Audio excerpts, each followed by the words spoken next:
you very much. I want to thank everybody involved. Muchísimas gracias. Quiero dar las gracias a todo el mundo que ha participado en la celebración de este evento. Por supuesto, gracias a Marco. And making this happen. And everybody in Animal Equality, also Javier Moreno and Sharon Nunez.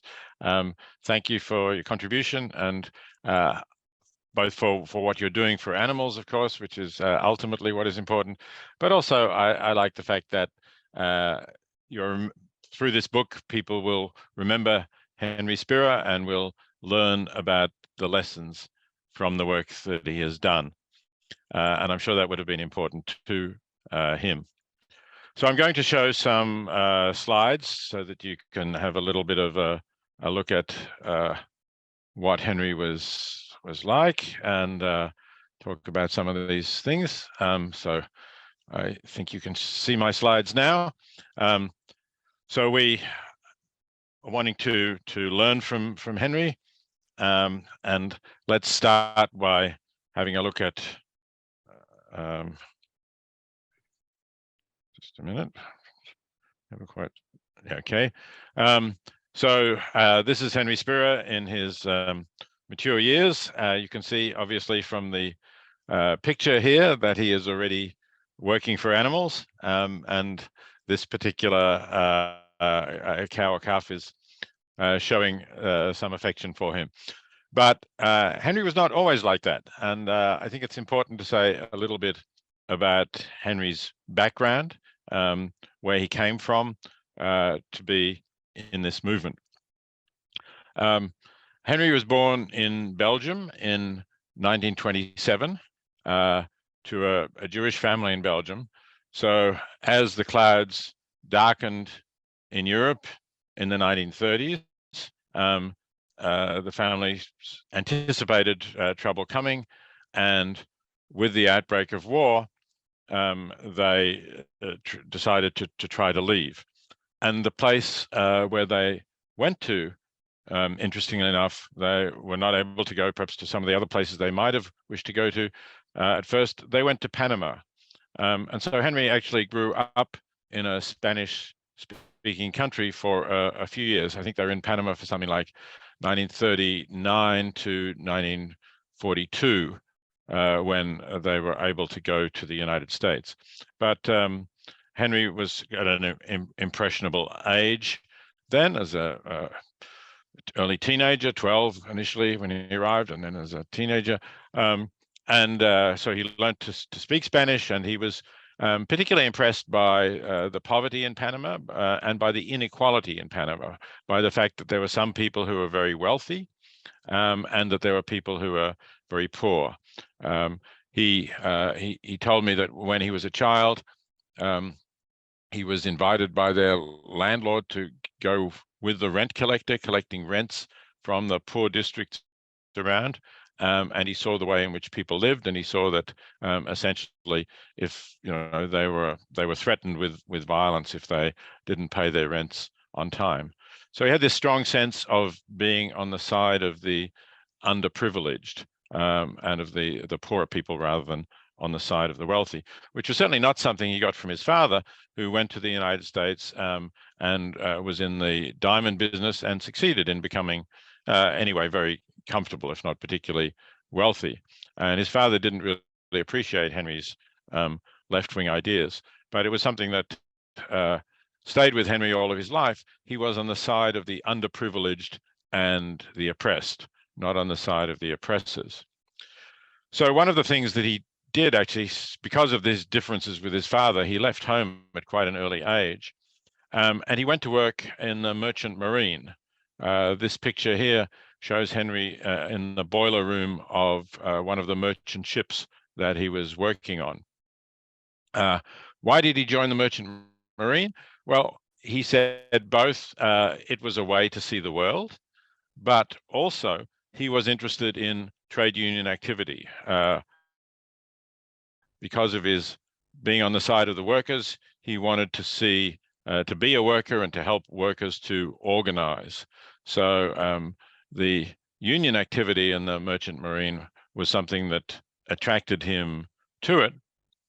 But at the same time, he learned that the union of merchant seamen was actually not really serving the interests of the workers. It was rather serving the interests of the union boss, a man called Joe Curran, who was enriching himself, taking money, I think, from the bosses in order to settle their deals. So Henry joined a kind of radical reform group within the union to try to get members to vote out the boss. And that was a very tough thing to be doing because their candidate actually got beaten up by thugs and suffered serious head injuries through being beaten with pipes. So it was a very difficult time for Henry, but it gave him a kind of experience of the nature of the world. Henry also, when the revolution in Cuba broke out, Henry was attracted by the idea of a workers' revolution, and this photo shows him in Cuba with a number of the peasants. He traveled through the countryside shortly after the revolution, and at this time he was very optimistic about the success of the revolution. Seemed like a new age, overthrowing of the Batista dictatorship, and a lot of opportunity. A lot of people were hoping for a much better life. Later on, of course, things did not work out as people had hoped, and Henry became disenchanted with communism and with the idea of a workers' revolution. But at this early stage, he was still quite enthusiastic about that, on the side of the workers, and of course he could speak directly to them as he had Spanish from the time he had spent in Panama. So none of this, of course, has anything to do with animals, and also another activity that Henry was involved in around this time was, although he was living in New York, when he was not on the ships anyway, he traveled to the south to take part in the marches for equality for African Americans, the marches that took place when there was a civil rights movement. He was down there alongside those workers too. So everywhere he was working for the oppressed, but he didn't realize at that time that it wasn't only humans who are oppressed, that humans themselves as a species oppress non-human animals. So how did it happen that Henry realized this? And there are actually two factors that Henry has said that were relevant.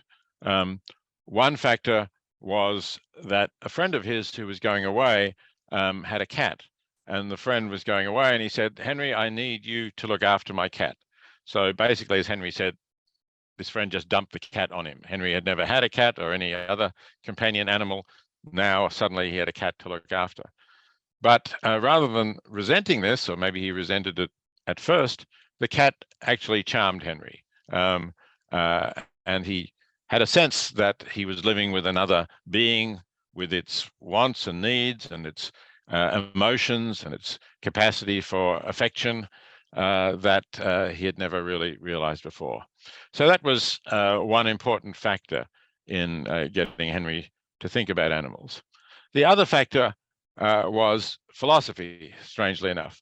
This is the first photo I have with Henry, but it's not the first time that I met him. This is 1979. I met Henry in 1974. But this is Henry with a group of philosophers at a philosophy conference, including myself with a big moustache, Tom Regan, who also wrote the Case for Animal Rights. Jim Rachels wrote a book called Created from Animals. Que escribió un libro que se llamaba Creado a través de los animales, que, bueno, hay que reconocer su contribución en este. And then with a colorful jacket is Stephen Clark, who wrote a book on the moral status of animals, English philosopher, and Henry over on the right. So Henry had, how did Henry get interested in philosophy? Well, this is where my contribution comes in. I was a visiting assistant professor, very junior appointment at New York University. And as well as my teaching of the undergraduate and graduate students at New York University during that year, I offered a course for adults, an adult education, a continuing education course. And I had already become interested in animals a few years ago, 1970. I learned about factory farming, and I learned that the animals that I, up to that time, was eating were not living good lives. I had imagined that they were outside in the fields enjoying their lives. Of course, I knew they got killed, but I didn't realize that more and more of them were being brought inside, kept in huge sheds, closely confined and very crowded. And when I learned about that, I decided that I wanted to do something about it. And I initially wrote an article for the New York Review of Books under the heading Animal Liberation. And Henry read that article. He wasn't actually a regular reader of the New York Review of Books, but he read it because he was a regular reader of a left-wing magazine called The Guardian, not the British newspaper, The Guardian, an American magazine called The Guardian, which ridiculed the idea of animal liberation. It said, you know, this is what the bourgeoisie are up to now. Instead of caring about the workers, they're caring about animals. How ridiculous is that? But Henry, perhaps because of the cat that he now had living with him, thought, well, maybe that's not so ridiculous. Maybe actually animals are also an oppressed group, like the poor and the working class, and maybe we should think about that. So when Henry found out that I was going to be teaching this course on the ideas that were behind that article, and which I was then turning into the book, Animal Liberation, Henry thought that he would enroll for it. And that's where I first met him. He came to the course. He was very different from most of the people in the class. Most of them were female. He was not. Most of them had very reasonably polished, educated accents. Henry's accent was from working among the sailors of the Merchant Marine. He'd also worked on the General Motors assembly line in New Jersey, so he had a quite strong American working class accent from that region. And he didn't dress well at all. Actually, in this photo, he's better dressed than he usually was. Usually had like an old t-shirt or sweatshirt, and always wore sneakers with mostly the shoelaces untied. So he was quite conspicuous, but he was involved with the class, and I think those ideas got through to him. And at the end of the class, the last class I taught in the course, Henry stood up and said, well, you know, this has all been very interesting. We've learned about how badly we treat animals, but what about doing something about it? What about not just philosophizing about it, but actually doing something about it? And Henry said, if you want to do something about it, let's meet at my apartment. And he gave the address of his apartment in New York, and suggested a time on the weekend, and let's see what we can do about it. So a group of the class met there, and they started talking about what they could do about it. And they decided to find out about what experiments on animals were going on in New York City. Obviously, as they were in New York, this was going to be easier to do something about than farm animals. And so they used the Freedom of Information Act to find out about experiments going on. And what they found out about was, sorry, let me just skip on there. What they found out about was that at the Museum of Natural History in New York, which coincidentally was only about 6 blocks from where Henry's apartment was, there were experiments going on cats. And generally people didn't know about this. People went to the museum, they looked at the exhibits of natural history, the rocks or maybe the stuffed animals in the glass cases, but nobody knew that on an upper floor, experiments were going on. They were being carried out on cats, and they were not curing cancer or any major disease like that. They were mutilating the cats in various ways. They were blinding them or removing their hearing or their sense of smell, and they were seeing how that affected their sexual behavior. So these were not experiments that could be defended on the basis that these will help to cure a major disease. So Henry started a campaign against these experiments. He got a bit of newspaper publicity. He and his group of people were out there all the time, protesting every weekend, which was the busy times for the museum, protesting about it. They got Congressman from New York, Ed Koch, to speak about it in Congress and to talk also about the fact that the government was paying quite a lot of money for these experiments, which had been going on for many years. Eventually, the government decided to cease funding the experiments. And without the funding, of course, the experiments stopped. So this was a really striking victory. It was the first time that the animal movement had actually stopped a set of experiments on animals. There had been, animal anti-vivisection organizations going on for a century or so, trying to tell people about experiments, but they hadn't actually targeted a particular set of experiments in the way that Henry did and found a indefensible kind of set of experiments that really would not go down with the public. And so they had never succeeded in stopping experiments. And this was a remarkable achievement, really, that basically a campaign led by one person had done something that had never been done before. Of course, Henry had supporters, people who turned out for his demonstrations. He'd had some people giving him some money for some advertisements, and he'd used the Freedom of Information Act. But that gave him a new credibility in the animal movement that the animal movement had not had before. And it had attracted quite a lot of media attention as well. So suddenly Henry had this new role in the animal movement of somebody who had achieved a success where previously the movement had seemed quite powerless. So on the basis of that success, Henry wanted to build further, and he decided to tackle a bigger target, and in fact a target that you would think would be more difficult. He decided to tackle the testing of cosmetics on animals, and to do that he wanted to challenge the industry leader at the time. Certainly the leading US cosmetics firm was then Revlon. And Revlon had an image of creating beauty. Its advertising showed beautiful women using Revlon products. And Henry felt that this was, again, a vulnerable target because firstly, it was appealing to women, and women tend to be more empathetic with animals and with suffering. And secondly, it would damage the company's image if people knew that it was testing its products on animals. And in particular, Henry focused on what is called the Drey's eye test, which was testing products, putting them in the eyes of rabbits. So Henry, again, got information using Freedom of Information Act legislation on the details of this to make sure his facts were absolutely sound.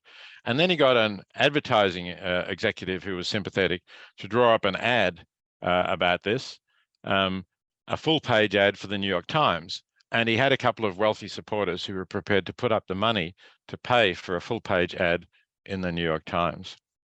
And also, I'll show you the ad in just a moment, also organized, again, a demonstration outside the headquarters of Revlon, the head office, which was a very prominent place on Fifth Avenue in New York, to demonstrate like this. Hey, Revlon, put soap in your eyes, don't rinse. How does it feel? And he bought, as Sharon mentioned, he bought stock in the company. She mentioned the Procter & Gamble, but he also had stock in Revlon. This was one of his stock certificates made out to Henry Spira so that he could attend a company meeting.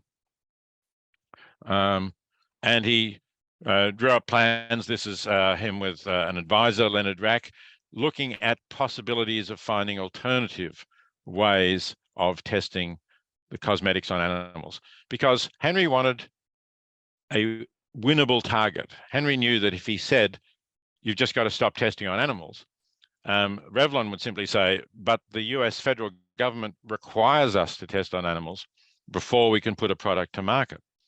And no company was going to say, we're just going to stop developing all new products. They couldn't do that. So Henry's strategy was to say, we want Revlon to commit to putting a tiny percentage of its profits to developing alternatives. And we want them to fund a Center for Developing Alternatives at Johns Hopkins University, which was a leading medical research university. And they had agreed that they would take this center if it was funded, and they would look into developing alternatives. So that was Henry's strategy. And again, it turned out to be a successful strategy in terms of, firstly, causing Revlon to risk damage to its reputation, and then through demonstrations and a long campaign to get them to see that it would be actually make economic sense for them to pay this very small percentage of their profits to develop alternatives than to keep the damage to their image and the possible loss of their sales through Henry's campaign. So there was another success for Henry. And after this success, and I then talked to Procter & Gamble and so on, Henry decided that he wanted to go for something even bigger. And the biggest numbers in terms of where animal suffering is, Henry realized, was in not in use of animals in research, but the use of animals in food production, which was perhaps 600 times more than the number of animals used in research worldwide. And in fact, these figures are both out of date now. I think the number of experiments, animals used in experiment is closer to 200 million, but the number of this is just land vertebrate animals, so it doesn't count fish, has gone up to something like 75 to 80 billion animals. But so Henry wanted to tackle even bigger problems, and was aware that the animal movement was misguided in this respect. This is a somewhat later chart after Henry's time, but it shows how disproportionate the amount of money going to dogs and cats is as compared to the number of animals used. So on the left, you have the square showing the number of animals killed or used. This is just in the United States. And you can see it's almost all farm animals. It's just this tiny little square down the bottom that you can see there is other animals, lab animals, clothing, furs, in other words, and some others. And then you look to the other box over on the right-hand side, and you see that most of the money is donated to animal charities, goes to shelters for dogs and cats, and only and a lot goes to wild animals, and then this little box down here is farm animals. So Henry was aware of that disproportion and was trying to do something about it. And one of his next big campaigns was against McDonald's, because again, McDonald's were the industry leader, as Revlon was the industry leader for cosmetics. So McDonald's was the leader of the fast food industry.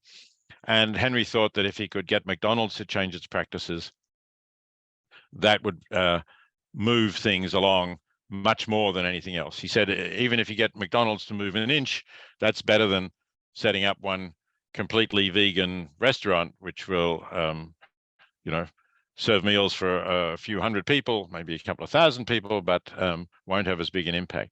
So this headline is actually something that happened long after Henry died, but I think you could see it as a culmination of the campaign that Henry began to get McDonald's to change its practices. It made other changes first, changes to improve the slaughter practices, made them slightly less terrifying for animals. But this big switch to saying that they would switch over the next decade to cage-free eggs, is, I think, one of the further steps that other people taking up Henry's methods was able to achieve. And Henry also worked on other issues that, again, McDonald's have had some impact. These are sow stalls or gestation crates for breeding sows. They're now been illegal in the European Union for quite a long time, and also in California and a couple of other American states. And McDonald's is phasing them out as well. These are the battery cages, which I mentioned before, which are unfortunately still the majority of egg production in the United States is from cages like this. But because of McDonald's starting to phase them out, and other Walmarts and other pressure on corporations, and legislation in California, again, about a third of US hens are now free of cages, but unfortunately 2/3 are still not. So I don't want to use up all the time. I know we want to have some time for discussion, so I want to draw this to a close. The other point I want to make about Henry is that he had a whole outlook on life that I think is worth talking about. And this is something that he said at a time when he knew that he didn't have very long to live. Henry developed cancer of the esophagus, and he knew that this was not going to be something that he was going to be able to beat. That was one of the, certainly at that time in 1997, 98, this was always a fatal cancer.